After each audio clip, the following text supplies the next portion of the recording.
Bonjour, j'espère que vous allez bien. Dans cette vidéo, on va parler du 7e et 8e chapitre du roman Le dernier jour d'un condamné. Alors, pour bien comprendre ces chapitres, on va passer des 3 étapes.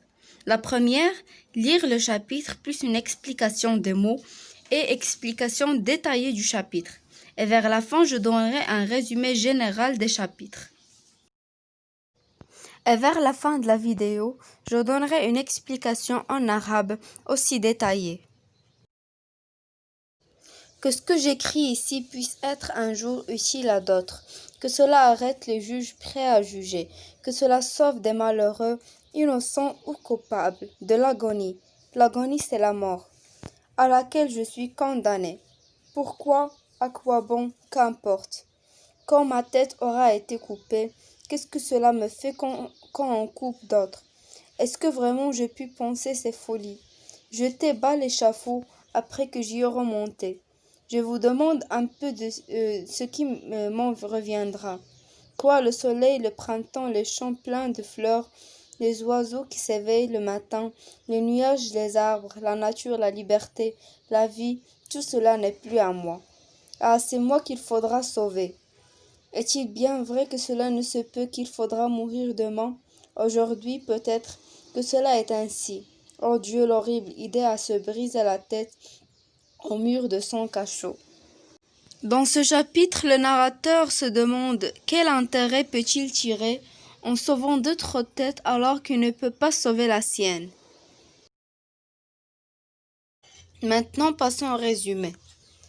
Le condamné espère qu'on s'intéresse un jour à son cas et que son journal de souffrance puisse être utile à d'autres. Il veut participer à l'abolition de la peine de mort. في هذا الجزء يحاول الحاكم من خلال كتاباته إنقاذ الآخرين، لكن يتساءل في نفس الوقت عما سيربحه من إنقاذ الغير وإنقاذ رؤوسهم من القطع إن لم يتمكن هو من إنقاذ نفسه. Comptons ce qui me reste. 3 jours de délai après l'arrêt prononcé pour le pourvoi en cassation. 8 jours d'oubli au parquet de la cour d'assises, après quoi les pièces, comme il dit, sont envoyées au ministre. 15 jours d'attente chez le ministre, qui ne sait seulement pas qu'elle existe et qui cependant est supposé de les transmettre après examen à la cour de cassation. Là, classement, numérotage, enregistrement, car la guillotine est encombrée, et chacun ne doit passer qu'à son tour.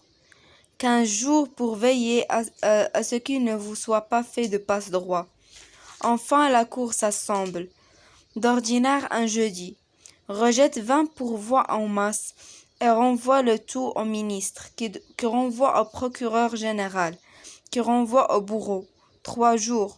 Le matin du 4e jour, le substitut du procureur général se dit en mettant sa cravate: « Il faut pourtant que cette affaire finisse. » Alors, si le substitut du greffier n'a pas quelque déjeuner d'amis qui l'en empêche, l'ordre d'exécution est minuté, rédigé, mis en nez, expédié, et le lendemain dès l'aube, on entend dans la place de grève clouer une charpente, et dans les carrefours hurler à pleine voix des crieurs enroués.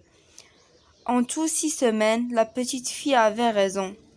Or, voilà 5 semaines au moins, si peut-être je n'ose compter, que je suis dans ce cabanon de Bicêtre. Et il me semble il y a 3 jours. C'était jeudi. Dans ce paragraphe, le narrateur se contente de compter les jours qui lui restent dans la vie.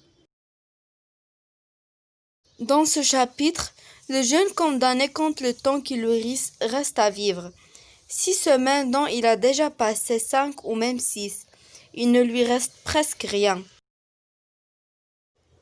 في هذا الجزء ينتظر الحاكي حكم الاستئناف ويمضي وقته في حساب الأيام المتبقية له في الحياة. لم يكن لديه الكثير من الوقت.